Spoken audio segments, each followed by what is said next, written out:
Hydrotherapy treatment இன்னைக்கு spinal பாத் பத்தி பார்க்கலாம். ஸ்பைனல் பாத் எப்படி ப்ரொசீஜர் செய்யறது, அதோட பெனிஃபிட் என்ன அப்படின்றத பார்க்கலாம். ஸ்பைனல் பாத் டப் வந்து இதுதான். இந்த ஸ்பைனல் பாத் டப் வந்து லென்த் வைஸ் இருக்கும்.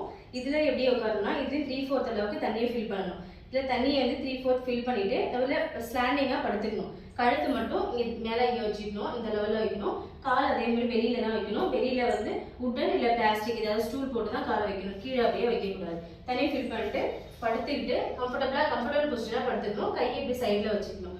தலையில வந்து ஒரு டவல் நினைச்சு தலையில போட்டுக்கணும். இது எதுக்காக போடணும்னா ப்ரிகாஷன். நம்ம வந்து சடனா திடீர்னு ஸ்ட்ரோக் வரது கூட வாய்ப்பு இருக்கு. இந்த மாதிரி செரிபிரல் கன்ஜெஷன் ஆகி அது வராமல் தடுக்கிறதுக்காக தான் நம்ம வந்து ஈரத்துணி நினைச்சு அது போடுறோம். ஓகேங்களா? இதுல வந்து எவ்வளவு நேரம் இருக்கலாம் அப்படின்னு கேட்டீங்கன்னா 30 to 40 minutes வரைக்கும் இதில் படுத்துருக்கலாம். இதுல படுக்கிறது ரிலாக்ஸா படுத்துருக்கணும். ஒரு டிஸ்கம்ஃபர்ட் இருந்துச்சுன்னா நீங்க வந்து பக்கத்துல யாராவது இருந்தாங்கன்னா சொல்லிட்டு அவங்க மூலமா அட்ஜஸ்ட் பண்ணிட்டு நம்ம வந்து கம்ஃபர்டபுளா படுத்துக்கணும். இதனால பெனிஃபிட்ஸ் என்ன அப்படின்னு பார்த்தோம்னா, இப்போ மெயினா வந்து இதில் benefits most of the benefits spinal problem வந்து நமக்கு ரிலீவ் ஆகும். இன்டர்வெர்டிபிரல் டிஸ்க் ப்ராப்ளம், இதில் வந்து ஸ்பைன் அலைன்மெண்ட் இருக்கும். நிறைய பேருக்கு வந்து லம்பார் ஸ்பாண்டோசிஸ், சர்விக்கல் ஸ்பாண்டோசிஸ் அந்த மாதிரி இருக்கிற கண்டிஷனுக்கு எல்லாமே வந்து இதுமாதிரி ஃப்ளாட்டாக படுக்கிறது மூலயமா அது வந்து கொஞ்சம் கொஞ்சமாக சரியாகும். இது மட்டுமே சரியாகும்னு சொல்ல வரல, இது வந்து சப்போர்ட்டிவ் ட்ரீட்மெண்ட் தான். இது ஸ்ட்ரெயிட்டாக படுக்கிறது மூலயமா நம்ம ஸ்பைன் வந்து ஸ்ட்ரெயிட் லென்த்தில் இருக்கும்.